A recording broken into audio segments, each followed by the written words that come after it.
Well, we're going to be reading from the 8th chapter of the book of Revelation. Now, I want you to all look right up at the very top of the page and look at that word spelled R-E-V-E-L-A-T-I-O-N. Most people, when they pronounce it, put an S on the end of it. Now, if you're going to be in my Bible class and I'm going to teach Revelation, I don't want you going around telling people we're having a lesson on Revelation, because that'll reflect on my ability to teach.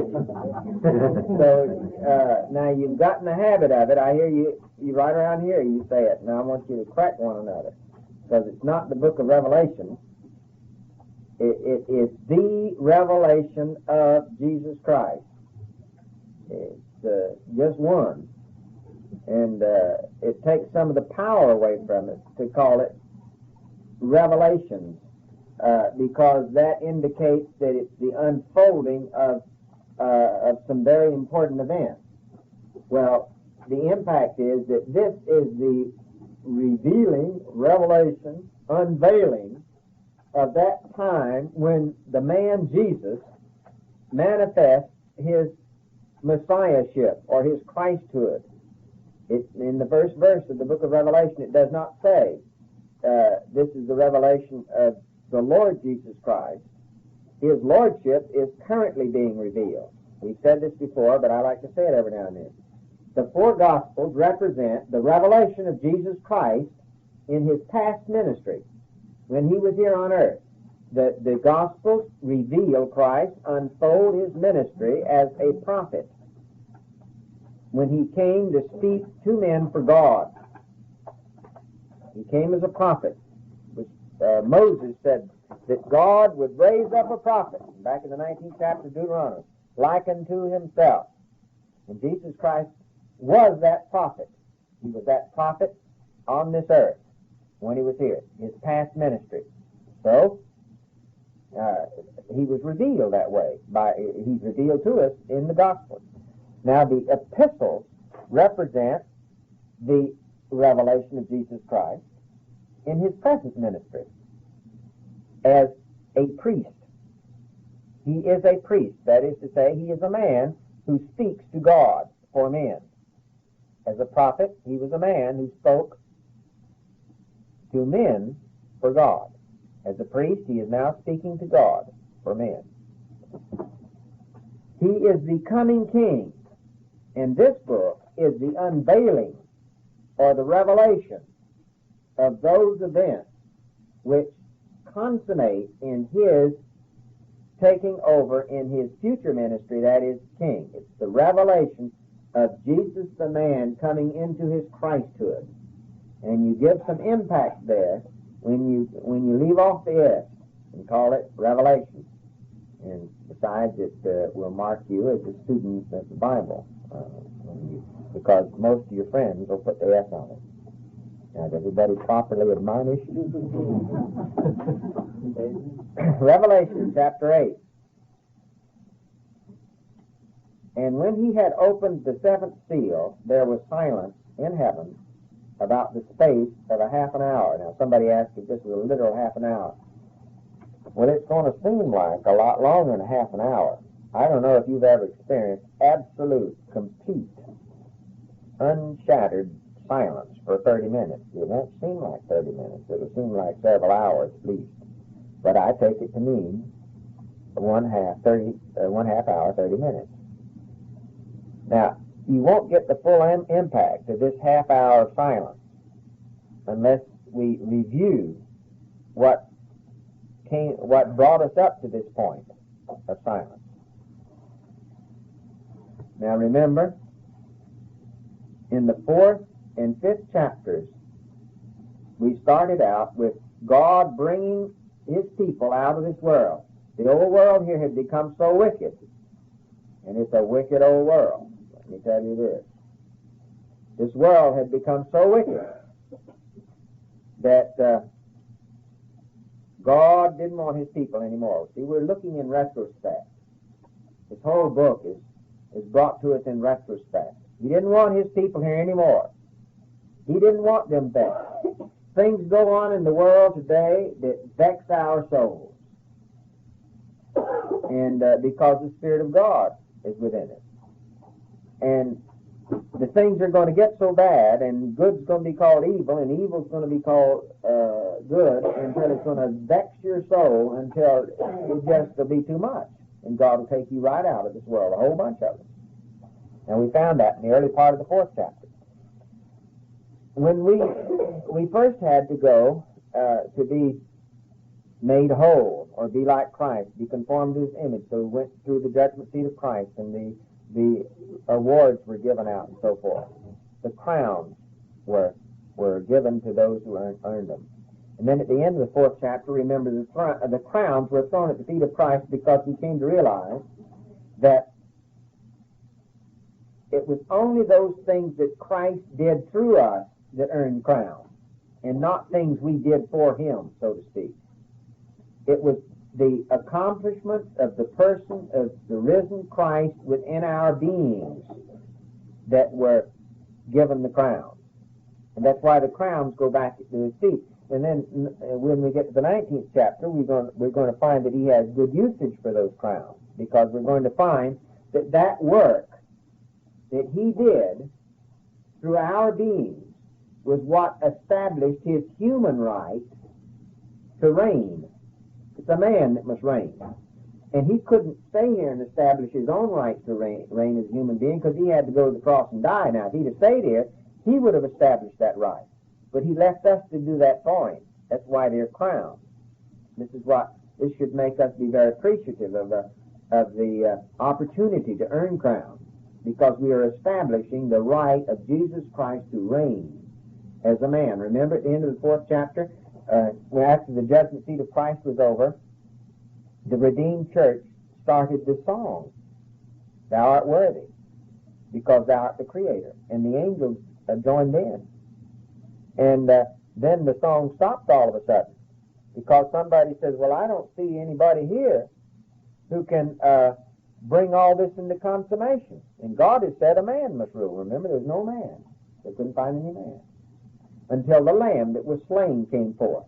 And then the singing started again in the 5th chapter, remember. And they sang a new song because of the Lamb that was slain.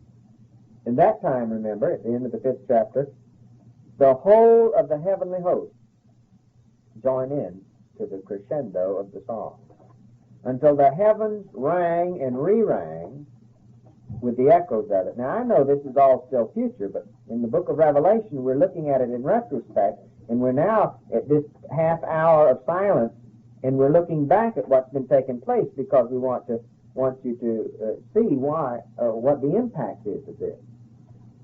So before we ever get to this half hour of silence, you see, we've been through the judgment seat of Christ.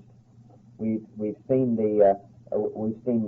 ourselves in our redeemed bodies. All the awards have been made to the saints. They've thrown their crowns at the feet of Christ. They've acclaimed Him worthy because He was the Creator. That's an old song. That song has been sung ever since there was a creation. God's creation is sung, "Thou art worthy." And then after a little tears, realizing there was no man worthy, then we start singing again, see? And the whole of the angelic host joined in.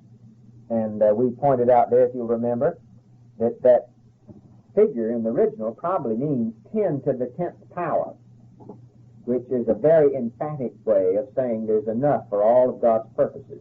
A very emphatic way of saying. 10 to the 10th power is 10 billion. It's interesting to note that that's approximately the total number of human beings that's ever lived on this planet from the time of its inception until about now. That's another reason we can be sure probably God wants an equal number of angels and people to have come on the scene. I don't know, but that would be about the number. Well, anyway, I imagine it's quite a song for 10 billion angels to sing. And especially when you consider that they probably haven't sung since sin started. We have a message from Job that when this whole world was created, that all the creation of God sang forth, all the sons of God sang in jubilation over God's creation. But the Bible is careful to say when angels are involved even when Christ was born. If you read that carefully, it doesn't say the angels sang. It says saying. And there's no record. If omissions mean anything, there's no record of angels singing from the creation until the book of Revelation. Isn't that something? But there's all kind of records in Revelation of them singing for. So they probably haven't been singing too much with all the rebellion against God and so forth. We're going to see when we get to the 9th chapter, we're going to see some of the things that would keep angels from singing. But they start singing. And I imagine it's going to be something to hear. And that's what's been going on up there in glory. Well, while all that's been going on up there, something's been taking place down here on earth. Because the Antichrist has made himself manifest. He's come forth on his white horse. The people wanted someone to give peace on earth. The ecclesiastical leaders of the day have given a sufficient reason as to why the saints aren't here any longer. 2 Thessalonians chapter 2 says that God will send them a strong delusion and they'll believe a lie. And something's going to take place that will make the ecclesiastical authorities very, very powerful right soon after the rapture of the church. And it'll probably be they'll be able to give an explanation as to why we aren't here anymore. And they'll say those guys are gone because they were against God's one world church. And so now God's obliterating them. If you don't pay attention to us, he'll do the same for you. And the people will fear them. After the church is raptured, this is going to be a religious world, not a godly world, but it's going to be a religious world. And so now all that's taken place, and the Antichrist was able to usher into this world a time of peace, very short-lived. Pretty soon there's been wars, and we found out in the 6th chapter that the wars were followed by famines, and then pestilences, and then death. And we found out that 1/4 of all the people on earth would be killed from these various plagues. And we had in the 6th chapter a sort of an unfolding of what we could expect during this 7-year period. And we've now been expanding on that. We found in the 7th chapter that before God let these terrible plagues come upon the earth, that he sealed 144,000 Jewish messengers who took the gospel to all the world. And they weren't permitted to be killed, and they had free reign. And he found out also that millions and millions of people were saved through their ministry. And many of those who were saved were martyred, and we saw those martyred ones in the 7th chapter. So a lot's been going on around the world. Now here in the 8th chapter, we're about to approach the middle of this 7-year period. Now I don't know whether we're at the end of 2.5 years or the beginning of the 3rd year or in the 3rd year or just where, but we're rapidly approaching the middle of the 7-year period. And most of the things that we've read about so far have transpired during this first part. How do we know that? Well, we have a timetable all set out for us in Matthew 24, remember. Just before Christ was crucified, the disciples asked him a question. You can read this question in the early verses of Matthew 24. They said, among other things, when will the end of the world be? When will the end of the ages be consummated? How will we know? What will be the signs? They said. And Jesus began to tell them. And he said, this will happen, and this will happen, and this will happen, and this will happen. And he gives the same sequence we have here in Revelation. Then he says, right in the middle of the 7 years, he says, you'll see the abomination of desolation. Well, Daniel explained that exactly 3.5 years, halfway through this 7-year period, that the Antichrist would break a covenant with the Jews that he'd had with them, and he permitted them to rebuild the temple. You see, while we're doing all this singing up here down on earth, the temple is being rebuilt in Jerusalem. And when we get to the 8th chapter, the temple's been rebuilt, and the Jews are back in their old form of worship and so forth. And then in the middle of the 7-year period, they're not going to be permitted to worship anymore, because the Antichrist is going to break his covenant with them. And he's going to say, you got to worship my statue. We don't want any of this other kind of stuff going on. And we haven't quite got to that yet. But that's about where we are. So things have been going on in heaven, and things have been going on earth. And then all of a sudden, a holy hush comes over this. No more singing in heaven, and no more rejoicing and so forth, but just the dead silence. Now, why is this silence? Because every creature in heaven has come to the realization that the consummation is almost here, and some very dreadful things are going to happen. Very awesome things. And the ushering in of these awesome things, this 3.5-year period called the time of Jacob's trouble, is begun by 30 minutes of absolute silence. Now, don't you think it's going to be a long 30 minutes? It sure will. Be a long 30 minutes. It says the seventh seal. As I understand this scroll, or little book that we've been talking about here for the last several chapters, as I understand it, it's a rolled up scroll written on both sides. And it has the seal, and then it's rolled up a little more, and another seal, and rolled up a little more, and another seal. And so when you open it up, you break a seal, and then you read what's on it. And then after you read so much, you've got to break another seal if you're going to read any more. And you keep breaking the seal until you get the whole story.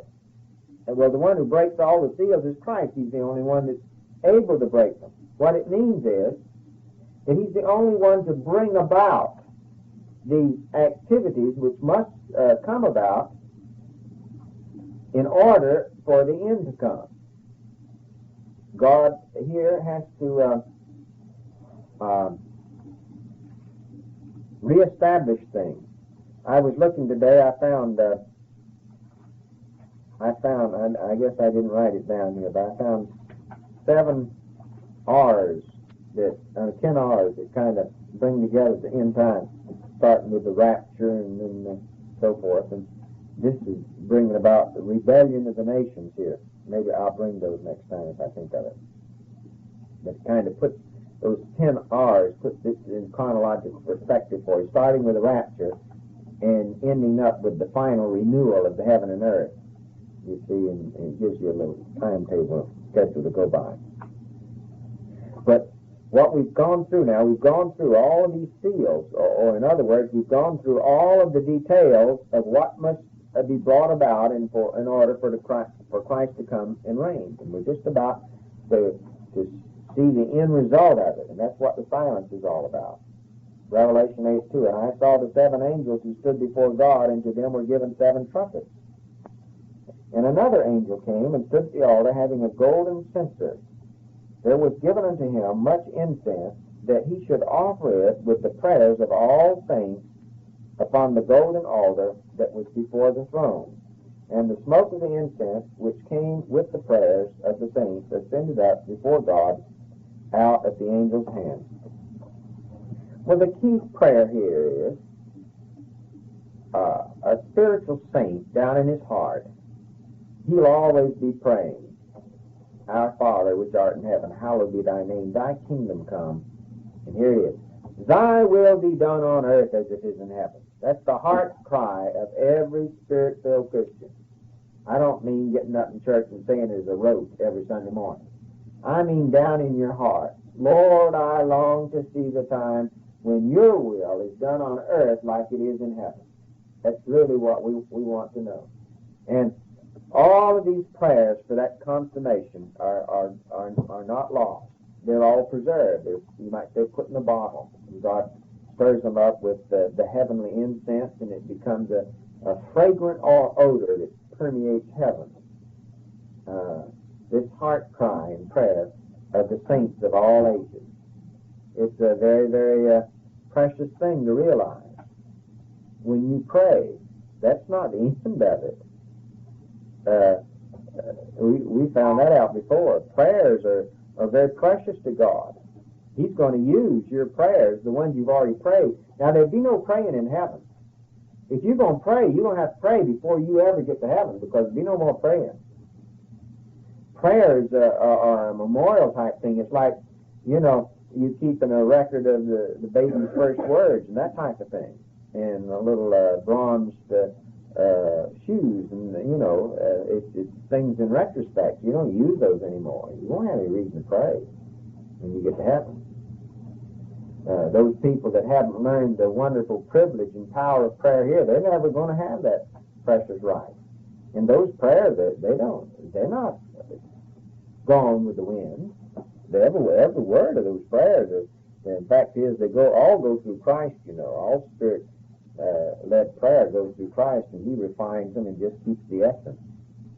And the essence of all your prayer life are right there in glory today. And we're going to fill heaven with a fragrance. That ought to give you incentive to pray for your friends and Christian leaders and whatever else happens. You haven't seen the last of them, haven't heard the last, haven't smelled the last of them. So don't stop praying. See, it's an amazing thing how little we pray compared to how God's Word teaches the saints of old prayed. Remember, Samuel said not to pray was a sin against God. He said, he prayed to God, and he says, God, he said, oh, keep me from sinning against you, in that I should cease to pray for thee. He said, ceasing to pray for God's people was a sin.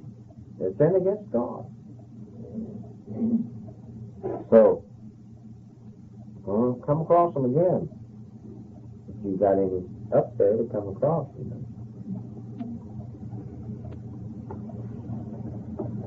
When are we going to find out, when we get to glory, that some of the most exalted people in glory are going to be those who had a faithful prayer ministry? You don't get much recognition for that, especially the closet-type praying. You get very little recognition from that here on this earth. And sometimes it takes a lot of faith, because it sometimes seems so futile. You pray and pray and pray, and you don't see any reaction in the part of the object of your prayer. It takes a lot of faith to be a prayer warrior. And there's really not enough of them. And they're going to be in the forefront. They're going to be some of those that were the last that's going to be the first. You can be sure of that. When you get to, you say, well, there's one thing old Don was right in his Bible study. He said that God really did take those prayers to be important, and he said he was going to exalt those prayer warriors, and just look at them. Well, I wonder, maybe something else he said was right, but I know that one's going to be right. Revelation 8:5, and the angel took the censer and filled it with fire from the altar, and cast it upon the earth, and there were voices, and thunderings, and lightnings, and earthquakes. You've seen this type of phraseology before. It's all through the prophetic books, and you can always be sure when you see it, it means judgment is at hand, right away. And the seven angels who had the seven trumpets prepared themselves to sound. And the first angel sounded, and there followed hail and fire mingled with blood, and they were cast upon the earth, and the third part of the trees were burnt, and all green grass was burnt up. Now you might say, what does this mean? A third part of the trees were burned. Is this literal? Well, I suppose it is. What does it mean? How come this tree, this kind of tree was burned up and that kind wasn't? Well, I think as we unfold here, you'll see it's geographical in nature. That a third of the area of the earth is going to be destroyed by this catastrophe. No wonder people got quiet when they saw the foreboding. Now you've got 4 trumpets, a total of 7 trumpets. The last 3 trumpets are also called the 3 woes, and the first 4 all fit together in a package. I mean, it's not like they blow one trumpet and something happens, and then several days later they blow another trumpet. It's like you've seen a picture on TV or something like that when they're heralding a king, and this guy blows the trumpet, and immediately the next guy sounds his, and the next one, and sort of the trumpets just sort of go up one right after the other, and it's just well, that's the kind of a thing you got here. It's not it's one and then another one, and then another one, and then another one, just like that. There's no time lapse between it. It's almost as though all of these things from these four trumpets happen at one time. The first one says the third part of the trees were burnt and all the grass. That means all the grass in that particular area where those third part of the trees were burnt. Now it says hail and fire mingled with blood. You mean blood's going to come down out of the heavens? I don't know if it means that or not. I don't. It may mean that the raining of fire and brimstone, like it was at Sodom and Gomorrah when the earth erupted and sent a shower of molten lava and all that. It might mean that the death that it caused it mingled itself with the blood of people to their death. It may mean that. 8th verse. And the second angel sounded right away now. Don't give yourself a time lapse here, and you'll get the impact of it. And you'll see the reason for the silence. And the second angel sounded, and as it were, a great mountain. Now, this is not a literal mountain. It says, as it were, a great mountain. Burning with fire was cast into the sea, and a third part of the sea became blood. Now, I don't know whether... Sometimes it says as blood, and sometimes it says blood. Now, I assume that this is something happens to the ocean that makes it have the consistency of blood. And the third part of the creatures that were in the sea and had life died, and the third part of the ships were destroyed. Now, this helps you to understand that this is a geographical thing. If a third of the ships were destroyed, it means that all the ships in a third part of the earth's surface is what it means. 10th verse, and the third angel sounded, and there fell a great star from heaven. This is probably something like a meteor, burning, as it were, as a torch, a lamp or a torch, and it fell upon a third part of the rivers and fountains of waters, and the name of the star is called wormwood, and the third part of the waters became wormwood, and many men died of the waters because they were made bitter. And the fourth angel sounded, and the third part of the sun was smitten, and the third part of the moon, and the third part of the stars. Now, you say, you mean to tell me that the sun only was 2/3 left, and the moon was only 2/3 left, and only 2/3 of the stars were left? That doesn't seem to make much sense. Well, the rest of this verse explains it. See, it says, so that the third part of them was darkened, and here it is, and the day shone not for a third part of it, and the night likewise. And I beheld and heard an angel flying through the midst of the heavens, saying with a loud voice, woe, woe, woe to the inhabitants of the earth, by reason of the other voices of the trumpets of the three angels, and they are yet to sound. Now, if you take all this language together of these first four trumpets, you'll understand first that these catastrophes happen in quick succession, and you'll also understand that it happened to a third of the surface of the world. There's considerable thought that this would be maybe the whole Western Hemisphere. It couldn't be that area around Jerusalem because too much else of a focal point is going to happen there. The Bible says, to whom much is given is much required.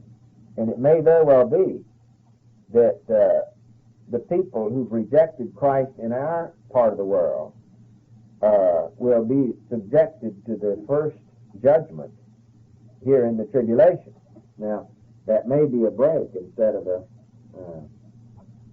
it may be good instead of bad when we get some of these other things, but it's my understanding that the last half of the Revelation is going to be ushered in, that last terrible 3.5 years is going to be ushered in with the utter destruction of the surface of 1/3 of the earth.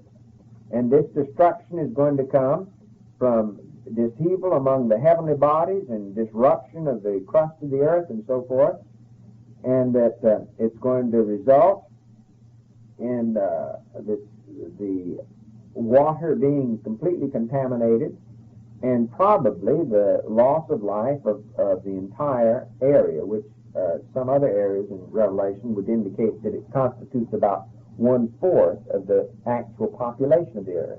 1/3 of the area, but 1/4 of the population. And that would help coincide with the Western Hemisphere. As you know, the Western Hemisphere was not part of the world for centuries as far as what went on. And it really isn't necessary for what God is doing. We think it is, see, because it's that part of the world. But I think there's very strong indication here that this sometime just before the second half of the tribulation starts, that this whole side of the globe will be obliterated, such that there'll be such a pall of darkness over it that as the sun makes its diurnal circle, 1/3 of the time it won't be seen from the earth. Because, of course, the Bible knew, God knew that the world was round, you see. These people that read this back here some years ago may not have known it, but God knew it. In fact, I think we pointed out Scripture in the book of Luke, which shows that the Bible makes it irrefutable, that it's going to be night, at one time it's going to be night some places and day some places. Well, I'm not going to try to convince anybody that might think otherwise. It's simply my job to lend some rationale to this and to project to you how I see it from the Scriptures here.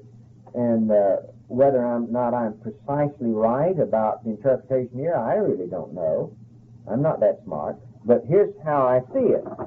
I see what's happening here is all of the hosts in heaven who've been singing at the top of their lungs and just glorying in the joy of seeing God bringing all this into consummation, all of a sudden when they see the judgment angel step forth with those trumpets and they realize that this is going to be it, and this awesome silence comes in heaven, and then everything starts breaking loose as these trumpets are sound.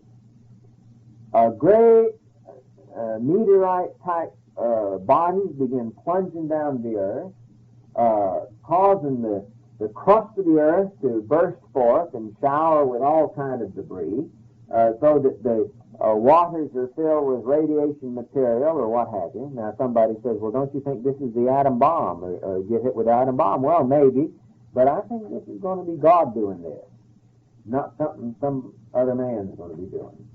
And as I see it here, the end result in just a very short time, maybe hours, maybe days, maybe weeks, that 1/3 of the surface of this earth that was inhabited is going to be utterly destroyed, so that whatever ships were there are going to be destroyed, and whatever people were there, and what have you. And I think the most logical 1/3 is that 1/3 which is furthest away from the center of the world, which is Jerusalem. And that would mean this third. People ask you all the time, is the United States in Bible prophecy? Well, it couldn't be very well in that last 3.5 years prophecy if this is what happened here. Well, I don't know for sure, but that's the most logical thing I see, and I'm glad I'm not going to be here. I will have been in glory for at least 3 years at this particular time. And but you put this all together, and this fits from a logical standpoint, for me, better than any other explanation. It's just this is going to be the catastrophe. It's going to happen. Catastrophes are going to happen all over the world before it's over with, and it just got to start somewhere. And this is the logical place for it to start. Now, in the 13th verse again, I beheld and heard an angel flying through the midst of the heavens, saying with a loud voice, Woe, woe, woe. Now that's your other 3 trumpets. That's rather in contradistinction with what's going on in heaven. Look back at the 4th chapter, and in the 8th verse, along about the end of that, and the living creatures are saying, holy, holy, holy. In heaven it's holy, holy, holy. On earth it's whoa, whoa, whoa. I'd rather be in the holy, holy, holy than down in the whoa, whoa, whoa myself. It's whoa, whoa, whoa to the inhabitants of the earth. Now you see a little phraseology all through here. Those that dwell on earth, those that inhabit the earth. Let's look at some of these, because it has real meaning. I think I pointed this out before. But look at 6:8. Chapter 6, verse 8. About the middle of the verse where it says, and power was given unto them over the fourth part of the earth. No, that's not where I wanted. It's in the 10th verse of the 6th chapter, last phrase. Does not judge and avenge our blood on them that dwell on the earth. Then in 8:13, we have this phrase, the inhabitants of the earth. And in verse 11, in chapter 11, verse 10, and they that dwell upon the earth. And 12:12,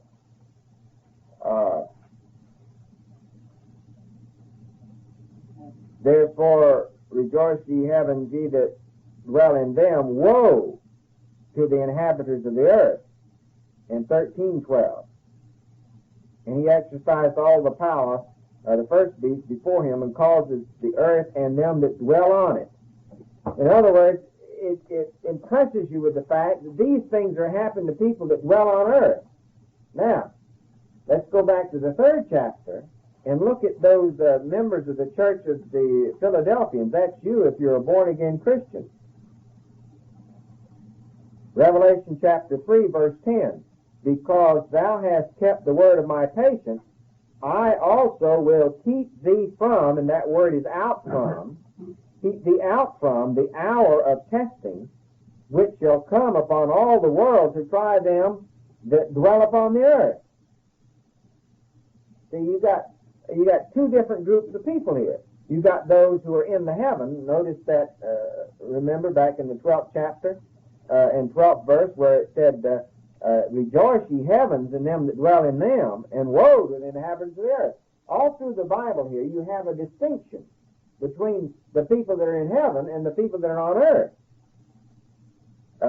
You have a foreview of this. If you go back and read the plagues in the first part of Exodus, the 10 plagues that came on Egypt, and you read along there, and after the first 3, I believe, about the first 3 happened to the Israelites and the Egyptians, and the rest of them, God separated the Egyptians and the Israelites, and the plagues happened to the Egyptians, but didn't happen to the Israelites.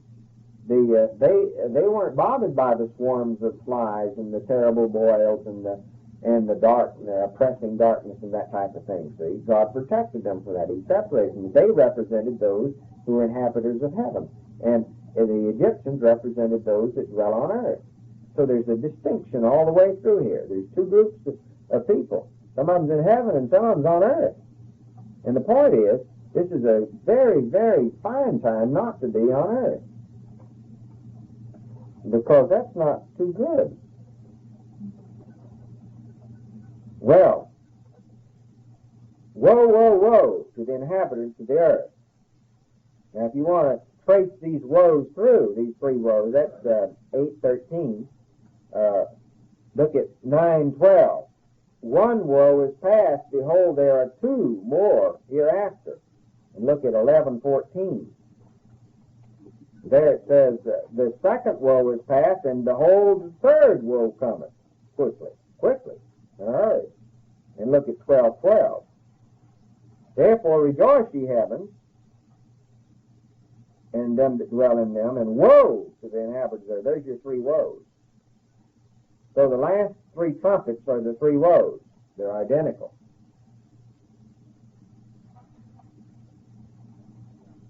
Woe, woe, woe to the inhabitants of the earth by reason of the other voices of the trumpets and the 3 angels, which are yet to sound. My goodness, looks like that would be bad enough.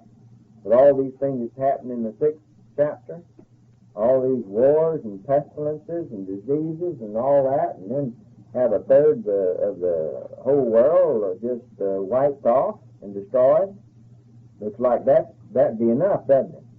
But the woes haven't even started. Why, the bad part is not even yet come. It ain't even begun.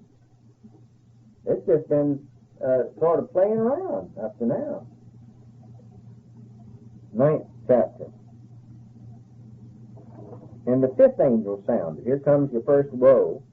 The fifth trumpet, the first woe. 5th angel sounded, and I saw a star fall from heaven unto the earth, and to him was given the key of the bottomless pit. Now, this word fall here is really fallen. I saw a star that was fallen from heaven to earth. If you want to know who that is, if you'll hold your place here and turn back to the book of Luke, and the Lord will tell you who it is. Luke chapter 10. The setting here in Luke chapter 10 was this. Christ had just sent his disciples out on their ministry, and he sent 70 disciples out, 2 by 2. And in the 17th verse of Luke chapter 10, it says, and the 70 returned again with joy, saying, Lord, even the devils or demons are subject unto us through thy name. And he said unto them, I beheld Satan as lightning fall from the heavens. Satan is the one that's being talked about in the 9th chapter. Now, you want the history of that fall. That's back in Isaiah.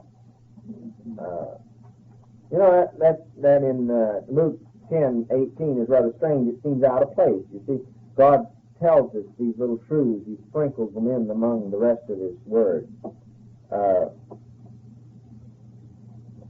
Let's look back a moment in Isaiah, if you want to, in chapter 14, and we'll see the record of it. When we had our Bible study on Satan, we covered this, of course, but maybe some of you weren't there. Isaiah chapter 14.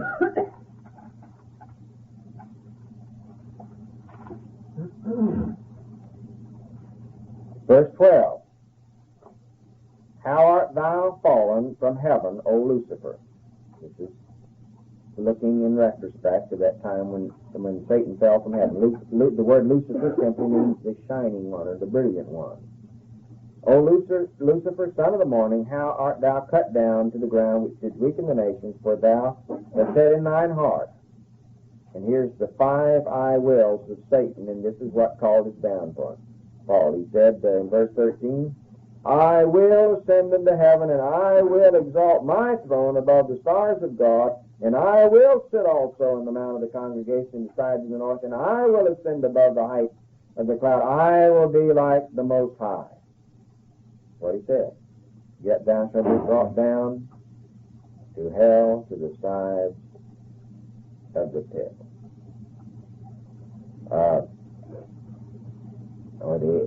This word pit is the great abyss.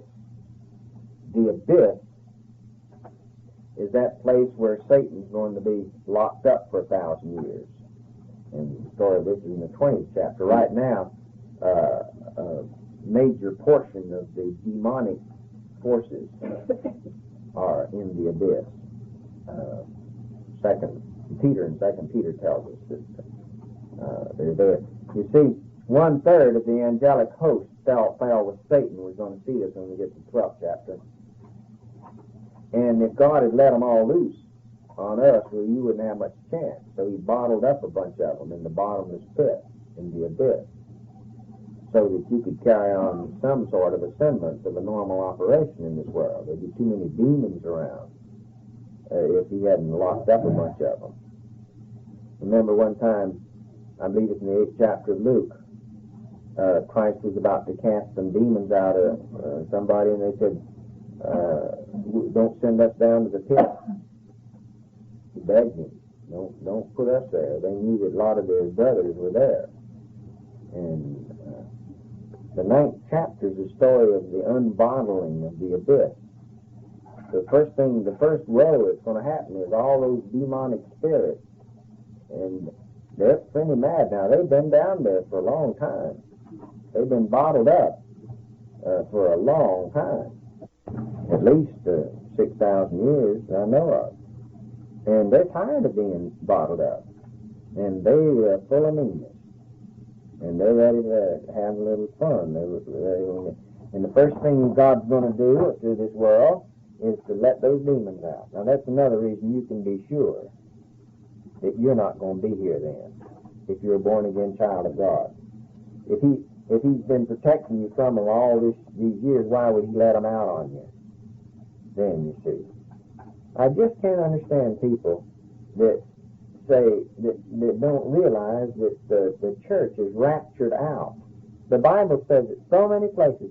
And yet, you see, people, respected Bible teachers and leaders say, well, there's nothing in the Bible that tells you that the church is going to be raptured out before the tribulation. It's just conjecture. Well, my goodness, the Bible tells me all over the place. It tells me right here. You bottled up those demons all those centuries. And he's not going to let them out, not while I'm here. But he's going to let them out while the inhabitants of the earth is here. Well, that's what you want to see happen. He's going to say, Satan, you've been wanting to do a lot of dirty work. Well, I'm going to give you a chance. You've been operating with a half of a force. You thought he had all of his... You thought he had a full army, didn't you? Well, he hadn't. He's had one hand tied behind him. But he's going to have his hands untied.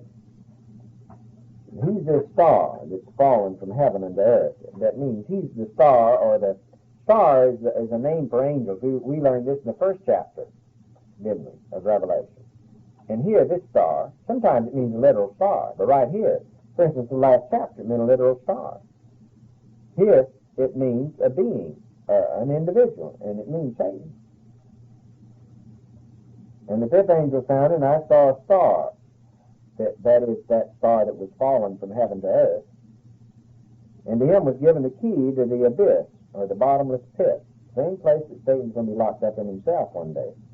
And he opened the bottomless pit.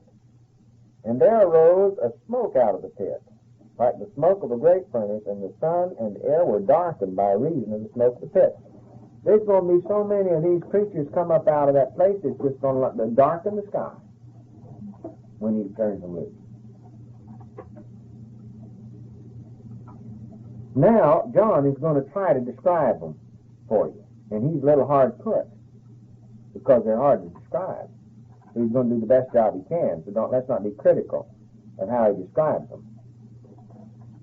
He says, in the 3rd verse, and there came out of the smoke locusts upon the earth, and to them was given power, and the scorpions of the earth, as the scorpions of the earth have power.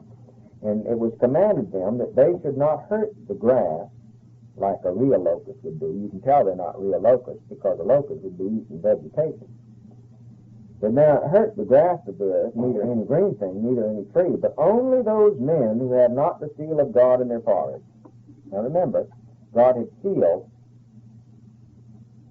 144,000 messengers, and they're not permitted to hurt them at all, because they're still broadcasting the gospel. And most of their converts are getting murdered, martyred, murdered by martyrdom. It was commanded them that they should not hurt the grass of the earth, neither any green thing, neither any tree, but only those men who had not the seal of God in their foreheads. And to them it was given that they should not kill them, that is, but that they should be tormented 5 months. And their torment was like the torment of a scorpion when he striketh a man. This scorpion they're talking about here is not the scorpion some of us call a scorpion, a lizard. It's what we call a centipede, with that stinger on his tail. Anybody here ever been stung by one? I was when I was a boy, stung by a scorpion. I was only about 5 or 6 years old. I know I was in bed a long time from it, though. It's supposed to be the most painful thing that there is. Cause a more intense throbbing pain than any other thing. Is the sting of a scorpion. It says these demons are going to have the power to go around stinging everybody for 5 months. Now, you'd like to get stung by scorpions for 5 months. Now, you see the reason that most of your modern churches just absolutely reject this. They just say God wouldn't do this.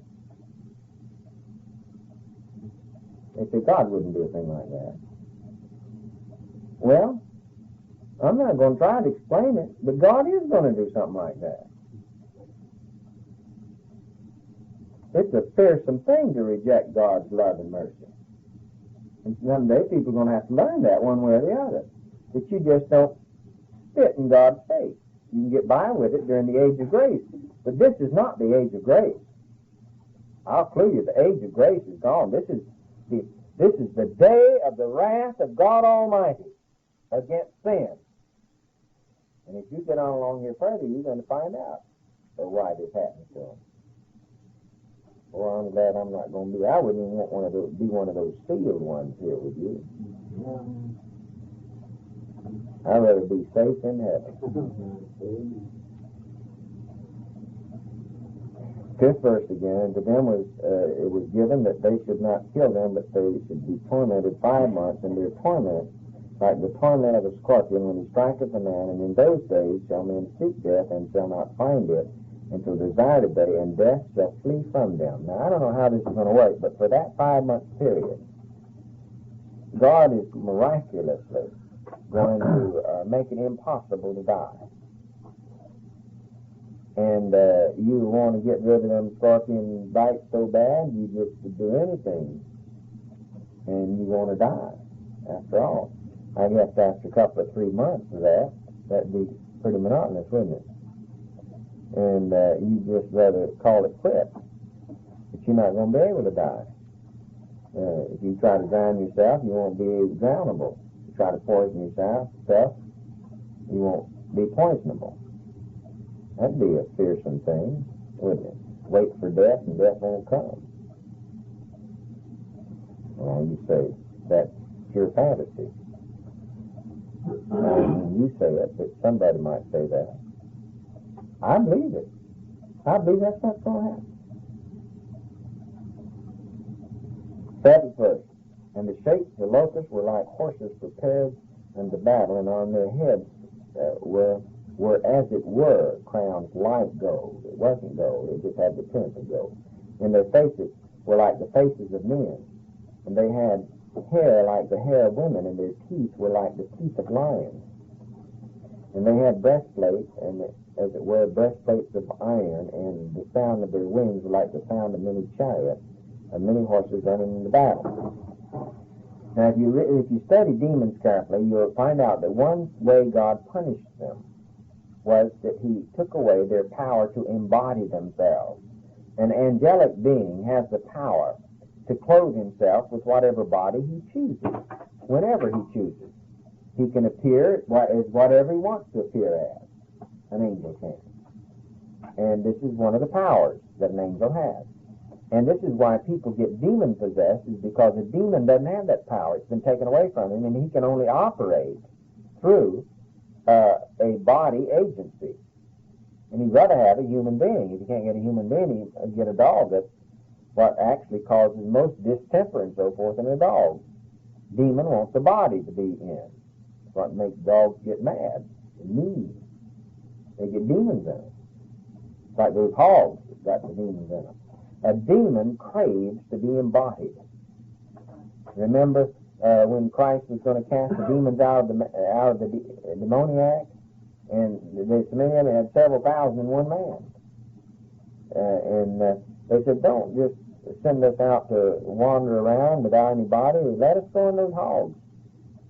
And he said, well, go ahead. And then the hogs, they had more sense than a demon-possessed man, and they went and drowned themselves. And but a demon craves to be embodied. And that's why you need to stay close to the Spirit of God, because there might be some demons around that want to be embodied.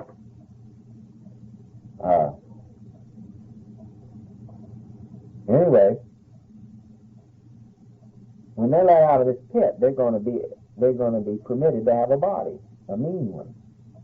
They can do a lot of hurt, and it's going to have all kinds of words, talking about witches and goblins and all of that. Maybe I ought to have a Bible lesson on Halloween. You probably never would carve another pumpkin in your life. Anyway, that's what's going to be. These demons are going to be embodied in a fearsome-like body. And it's going to be bad. They're going to do everything mean they can. They know they're not going to be around for long. And the only enjoyment they're going to get is how to hurt people and how to be mean. And they're going to be just as mean as they possibly can. That's the first rule. Now, you can know that they're people, because look, 10th verse, and they had tails like scorpions, and there were stings in their tails, and their power was to hurt men for 5 months. And they had a king over them, who is the angel of the bottomless pit, and his name in the Hebrew tongue is Abaddon. But in the Greek tongue, hath his name Apollyon. Both those words in the respective language simply means the destroyer, and it's another name for Satan. Well, in the 12th verse it says, one woe is past, and behold, there come 2 more woes hereafter. Now, Fred, we did a chapter and a half. Yeah, we want to go faster. I'm trying to get through some of this, because it gets awful gory. And it's not much fun. If some of you, I'd just skip a few lessons now and come back in about 3 or 4 weeks, and it'll be more fun. Because it's not going to be much fun for a while here. I don't know as I'm sitting here for fun. You know, Don, you're talking about foreshadowing. God always foreshadows things to come. Yeah. I was reading in the paper just a couple of Sundays ago about the pollution situation up around Appalachia, where all the chemical plants and wood pulp plants and everything were dumping the pollution. And it said that there were so many dead fish that you couldn't even run a boat through there. And what was happening to the fish were they were losing their natural slime protection, and that the blood was just coming up to the surface of the fish, and the water was just like blood all of that, because they'd lost this natural protection. And this fungus in the ocean, they're called the red tide, makes the ocean look like blood or red, and killing all the life in the ocean. That could be a foreshadowing. I got that a bit. Well, I was wondering what's going to happen when they throw up that big hydrogen bomb up there. If they're going to move the Earth back on its axis, it's going to cover up the good No, it's going to take a lot more power than Better that. get you a big overcoat before, because it's going to get cold. Well, that's a Saturday. Or does it have to move about 10 degrees or something like that? No, that's not going to do a thing. Man's little puny efforts don't mean nothing. They fussing about that atom bomb up there in the Aleutians, and they're not even worried about all this that's going to happen, and going to be one little poor blast out of an angelic trumpet, and it's going to obliterate a third of the surface of the earth. And they're worrying about some little pinpoint of a gnat hair up there in the Aleutian Islands. Like a doodle bug in the desert. Might tilt that, Mr. Kelso. No, it's not going to tilt the earth, Brother Payne. God's going to tilt the earth. I'm glad I know I'm San Andrews Fall anyway. God's going to tilt the earth. Now, let it known that it says in Revelation, which I'm afraid I won't have to be here to hear all of this. I wish I could. 1/3 of Russia will be destroyed, or is it 2/3, and 1/3 will go die?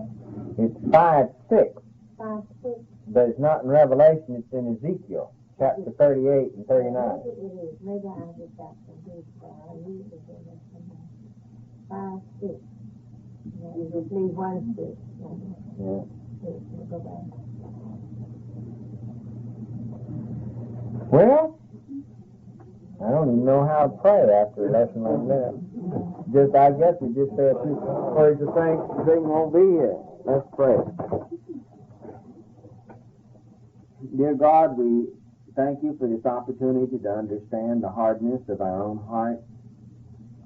And we thank you that somehow you gave us the ability to understand that God was calling us. We thank you, Lord, for your love. And we realize that, God, you're not willing that any should perish and that you're long-suffering. But someday evil must be brought to heel. Someday sin and rebellion must be wiped out. And we know, God, in your good purposes, that these horrors are necessary for the end result. And God, we know that heaven must be very wonderful. If you would have ever started anything, you would have these terrible consequences just in order to end up with what you'll have in heaven in our own being. So we know that it must be a glorious thing for us to anticipate. In Jesus' name, amen.